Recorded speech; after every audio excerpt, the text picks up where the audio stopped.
G'day, it's Telfo at SEMA Show 2017. This joint is huge. There's over 1 million square foot of indoor exhibit space. There are 2,500 odd exhibitors, and there are 140,000 people who come through and check it out over the week.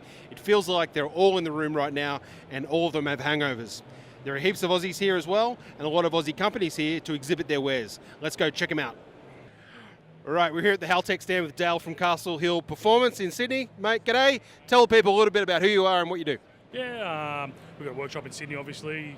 Do performance modifications, 4-cylinder, 6-cylinder, V8s, Holden Ford, the usual sort of stuff. And tell us some of the cars you've tuned over in the States. Yeah, we've got Dominators, Street Outlaws. I've done a bit with all the Street Outlaws guys. I have a few pro mods and stuff over here as well. So a lot of those guys, they're used to running carbies and nitrous. Sort of. How have you found getting those guys to come around to EFI? Difficult. It is a lot different for them. They've embraced it and they've taken it on pretty well. So it's been a few years now, so they're all sort of self-sufficient these days. So Haltech, you've got a few new products here to show to the Yanks. You want to talk us through them? Yep. So first up, the Elite 950. This is a basic V8 ECU. So 8 fuel injector, 4 ignition output. So run waste spark coil packs, full sequential fuel injection. I have LS terminated harnesses, small block, big block, Ford, Chev, Mopar harnesses on the shelf ready to go. So buy it, plug it in, away you go. This is aimed at the budget conversion guy. So he's gone and got a LS from a junkyard, put it in his car, cable throttle, hook it up, away you go. Next on the list is the VMS. Now this is a product that's been talked about for a while. It's aimed at the screw blower mechanical injection, the blow through carburetor, or people that just have a carbureted race car that want to get rid of their MSD box. They want to control 8 coil packs. It can do all the functions of Elite 2500, 6-stage nitrous control, transmission bump and creep, and we can control transmission pressures with it. You can do anything with it. It has no fuel injector outputs. So it is an ignition only ECU. You can run a distributor or coil packs. You choose what you want to do. Now the VMS-T is the same thing, but it has the torque management built in.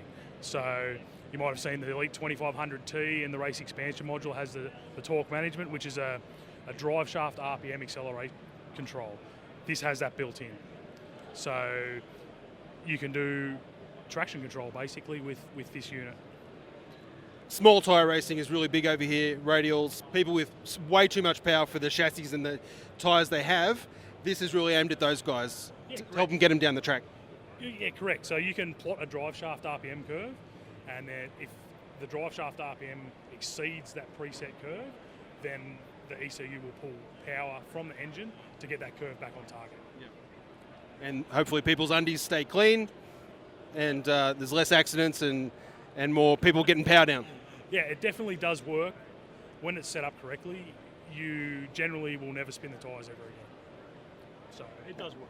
That's a guarantee from Dale at Castle Performance and Haltech. Thanks, mate. No problems. Have a good one.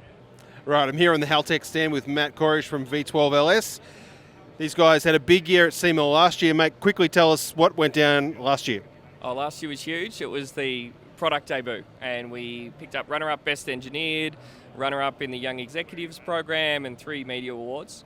So this year's all about coming back, bringing the car. Now we've got running, driving vehicles to actually show people, cruise out in the SEMA show. We've sold some engines, so we've got some customers here, and of course we've got this bad boy on Haltech stand on display, and the Americans love it. So how many motors have we got circulating out in the society now? Well, we're sort of through our first batch of 5. And are all those motors in the States, or are there some back home? All in the States now. We are talking with a couple of guys who are serious in Australia with some serious builds. We'd love to see more in Australia. We would love to see more on the burnout pad. We do good burnouts in the Camaro right now. So the chap with the Camaro, what's his name? His name's Mike. Mike Heim from Quality Custom Rides. So he built the car effectively around our engine purely as the display for the engine, and it's his dream car. He had that build in mind with the roof chop and the section rockers, get it real low since the 90s. And he never really got to build the car. And when we approached him and said, we want to build a show car that shows off the engine, he sort of pulled it out of the back of the workshop and said, let's do this together. We've just been having a lot of fun with it.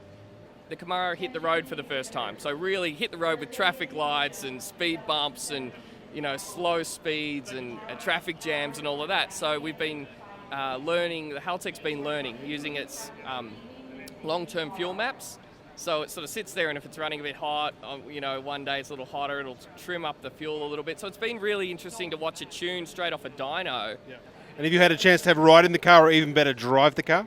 Yeah, we have. I did a lot of riding with the laptop to sort of check out what's going on with the tune. But then the first time you get to drive a 12-cylinder LS powered vehicles, like nothing else. It's like blower power, but without the blower. So what's going to happen as soon as we put blowers on these? I don't know. It's going to be good. All right, mate. Thank you. Thank you very much. Thank you, Street Machine. Thank you, Australia, for all the support you've given us for this project. All right, we're talking to Shane now, who's sort of the brains behind this engine.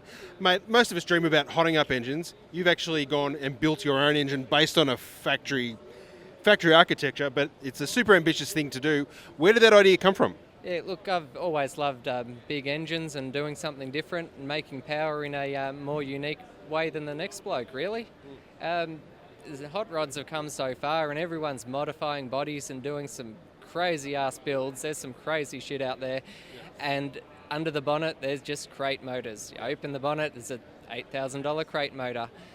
And we wanted to make something that was equally as unique and as modified, as custom as the rest of these builds. And have you ever played around with doing some sort of Frankenstein engineering like this before? We have. We've started with, we've done a twin rotary engine, two 12A rotaries joined together. That was certainly unique and had a different note to it. So tell us now where you're up to with the different versions of this engine.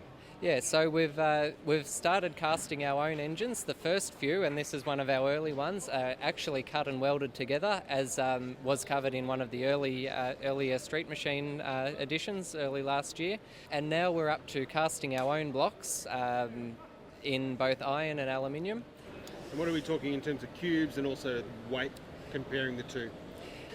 We've now gone up to a 4.125 bore, which brings them out to 580 cubic inch. There's even a little bit of room to bring them up even further to 4.165 inch, which goes to 592 cubes. So we're talking some big capacity. As for the weight, they're in the ballpark of a big block weight. They're under the 300 kilo mark. Iron obviously is the heavier one. Aluminium, you can take about 60 to 70 kilos off that, so that brings them back down into the small block weight.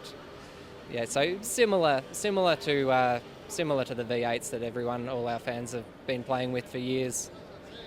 And you got an ambition to make sort of 1,000 horsepower aspirated out of one of these? Yeah, that's the next stage. We've just literally just finished the castings for an LS7 style head. And we're going to build up an iron block and try and make 1,000 horsepower on pumped fuel with a street-friendly cam. And there's nothing suggesting we can't do it. So we're really looking forward to pushing the envelope well beyond the 1,000 horsepower mark. And in terms of engine management, obviously 12 cylinders, 12 coils. What was the work that had to go into making that happen? Yeah, well, one reason we're standing in the Haltech booth is we chose the best engine management system for the job, which is the Haltech. We're running, it's an odd fire engine. It means it's got an ignition split of 30 degrees and then 90 degrees. So we need at least 6 fully configurable ignition outputs, and the Haltech's, a lot of the Haltech range now can do that. And the tunability and self-tuning and all the features of the modern Haltechs just make it such an easy thing to set up. And in terms of internals, so guys will buy your block and your heads, but can they get off-the-shelf stuff for the valve train and pistons and rods and stuff? You're exactly right. The beauty of this engine is it's built using all LS architecture. So our engine builder kit consists of a set of heads, block, crank and camshaft. Everything else is standard off-the-shelf LS. Your followers, your push rods, your lifters, your rockers, your valves, valve springs, your cam, your timing gear, all your sensors, manifolds you can cut and shut.